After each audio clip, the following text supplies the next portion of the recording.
Hello, hello, hello, bonjour. See what I did there? My top say bonjour. Thank you so much for tuning in on my YouTube channel, Instagram page, Facebook, wherever you're watching from. Welcome to the first official video of Let's Talk Movies. We're going to be talking everything and anything movies. Stay tuned and let's talk movies. It's Cammy, baby. So today I'm going to be talking about storytelling. What is storytelling? Storytelling is how you tell your story through visual art, which is movies. So for me, a good story has good location, characterization. I know I've talked a lot about characterization. I'm going to talk about it again since this is the first official video. What is characterization? Characterization is when you watch a film and you can see different characters from the way they talk, the way they walk, where they live, their background story, and the way they dress, the way they speak. And all of this obviously have to make sense, and it has to work with the story that we're watching. So today I'm going to be talking about Nappily Ever After. If you haven't seen it, you can find it on Netflix. Nappily Ever After is also my movie of the week. I wonder who I'll be. So what is good about this film? For me, storytelling was great. The way in which they told the story was fantastic. I mean, characterization was there. We obviously have the lead role that was played by Sana. If you don't know who Sana is, she's the lead girl of Love and Basketball. She's such a great actress, and she's definitely one of my favorite. The sound was good, the location was good, the picture quality was good, and like I said, characterization was on point. Sana Latan's character and her friend's characters, her monk's character, the love interest, the characters were all different.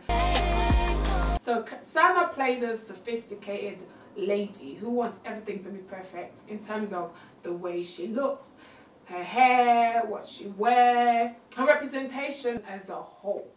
And obviously we have one of her love interests who is a guy who owns a beauty hair salon. And we can see the contrast from the way he dressed to the way she dressed. The contrast was different. You can tell they're coming from a different class, different background. You can tell they have different jobs, different views, and you know, all that was clearly seen. They didn't even have to tell us. Like Sana's character didn't have to say, okay, I'm a sophisticated working class lady. From the first time we see her on screen, we can already tell who her character is and you know what she represents. Another thing I love about this film is the fact that it's very relatable. The theme and you know message they're trying to put across. Obviously, in this day and age, social media, women are trying to always be perfect. They put on this perfect facade, perfect lifestyle, especially on social media. It's like your hair has to be great all the time.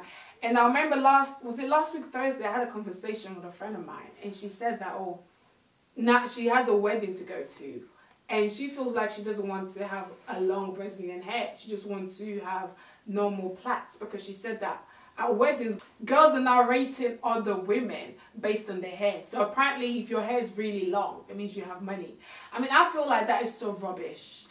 Like I said to her, that person could have borrowed the hair from a friend. They could have loaned the hair that they haven't even finished paying for. Why would you assess someone based on the hair that they have? Like, it's just crazy. And you have this whole packaging thing, as people are saying, where is the fact that you always have to look perfect. I know people that will put on makeup, as in spend an hour or two putting on makeup just to take a selfie for Instagram, just to take a selfie for Snapchat, and then after like what 1 minute, they're wiping it off.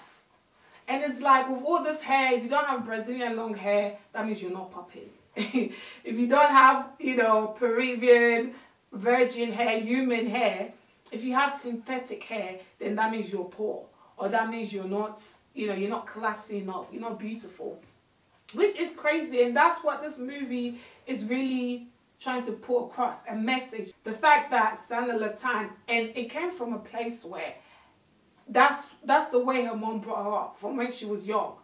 Her mom forced her to always look perfect. So her hair always had to be perfect. She always had to look perfect. She was not allowed to play with her friends.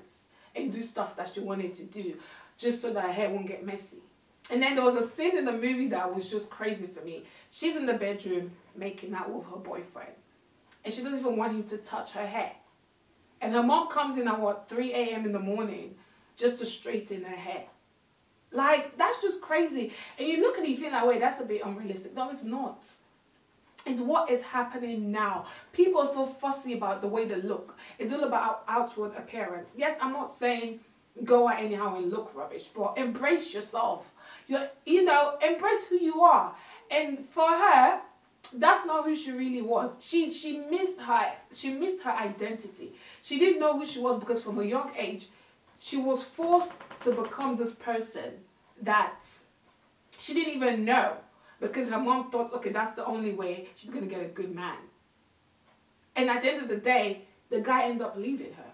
Because it's not about all that. A real man, when a man's ready to settle down, wants more from a woman, is what you can bring to the table. Who you are inside. Not what you wear, not by your long Brazilian hair or your red bottom shoes or your designer bags or your designer clothes. For me, I wear whatever I want, whatever makes me feel comfortable. I can go out with makeup, I can go out without makeup. I don't care. Sometimes I can even go out without my wig and my low cut. My hair don't even look great. I don't care, I'm not bothered. And people be like, are you going out like that? I'm like, yeah. What if someone sees you? So what if someone sees me? That's me. Why do I need to pretend? So, yeah, that's just a personal thing for me. The ending, I didn't so much like. It wasn't really that there's anything wrong with it. I just felt like, they could have, shown us more and see what happened, who she ended up with. But they just left it like that, which is not a bad thing. They just leaving us to our imagination, which is great. So, yes, I don't want to give too much of the story. I hope I haven't already. But anyway, make sure you go and see it, as it is our movie of the week. Thank you so much, and I'm going to have a guest with me that I'm going to ask a few questions, so stay tuned. Hello again. So I have with me the beautiful poet Ames. She's a poet, okay. She's an amazing writer, trust me. You can check her on YouTube at Poet Ames. I'll put all her details below so you can check out some of her work. Poet Ames, thank you so much for coming on the show today on our first edition. Yep. So today we're talking about storytelling. Can you tell me your favorite movie and why? My favorite movie, I think, would have to be a movie called Kidnap. Ah, okay. I'm not someone that watch a lot of movies because I can't sit down for too long. Ah, okay. So for me to actually sit down and watch a movie from the start to the end, that movie must have really grabbed my attention. Okay. So yeah, my favorite movie is Kidnap.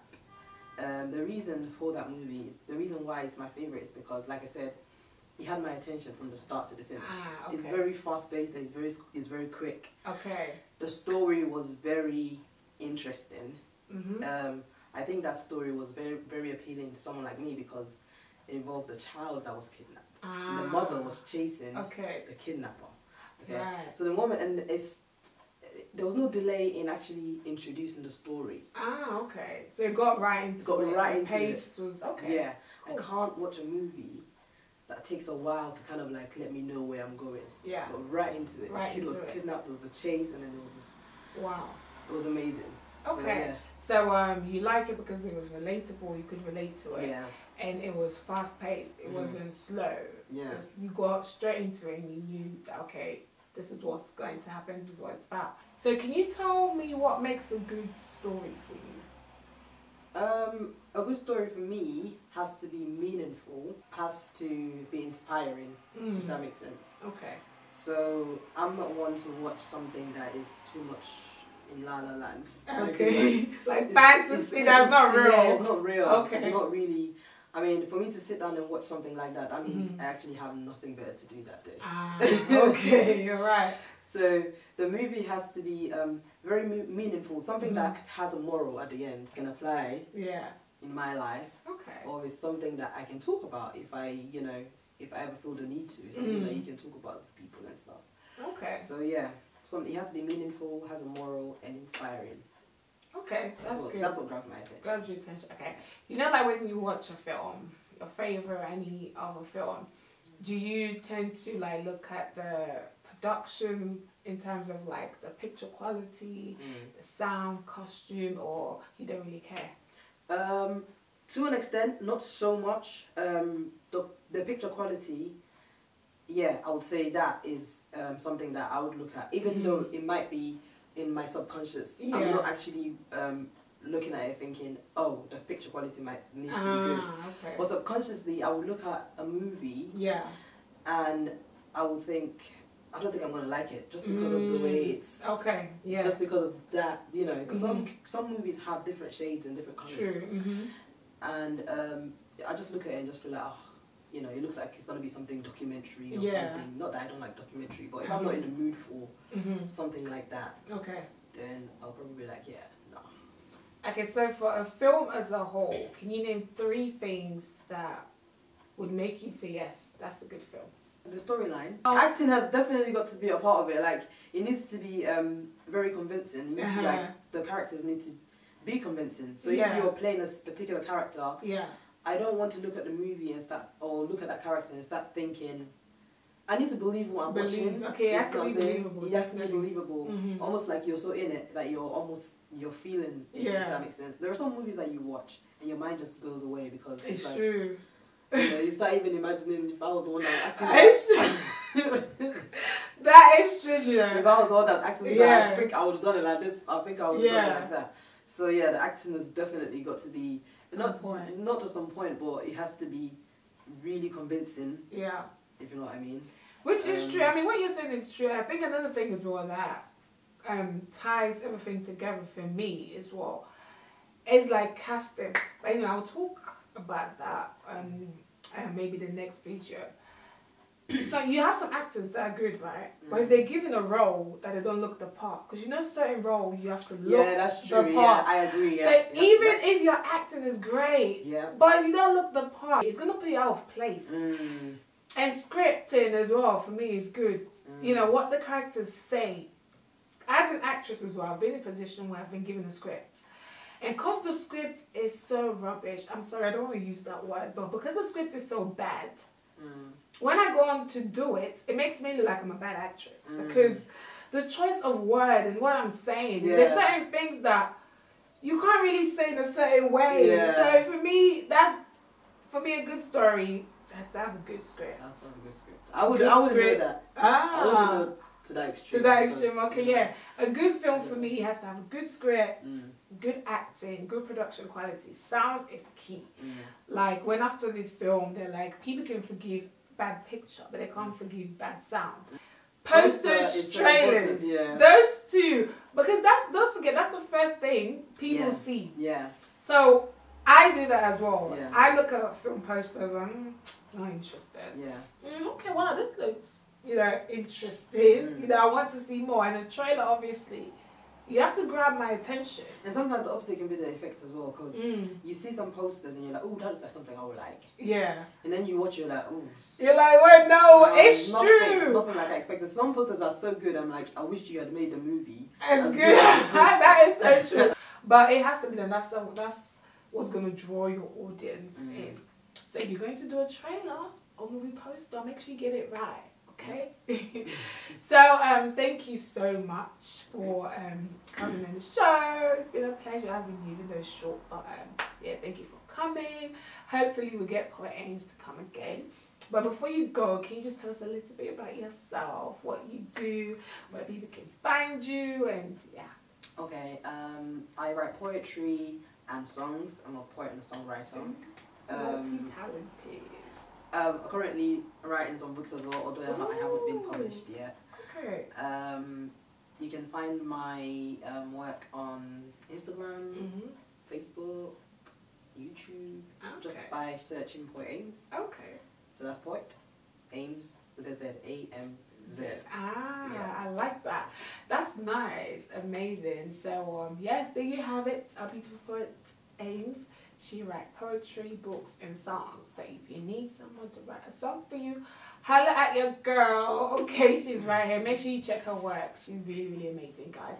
Thank you guys so much for taking your time to watch this first official video of Let's Talk Movies. And yeah, I look forward to hearing from you. Please comment, like, let me know if there's anything specific that you want me to talk about or any film that you'd like me to review, and I'll be more than happy to do so. Next week I'll be reviewing a Nollywood film, and hopefully I can get one of the actors, Nollywood UK, to come in and talk. So yeah, stay tuned and have a lovely day. Thank you so much.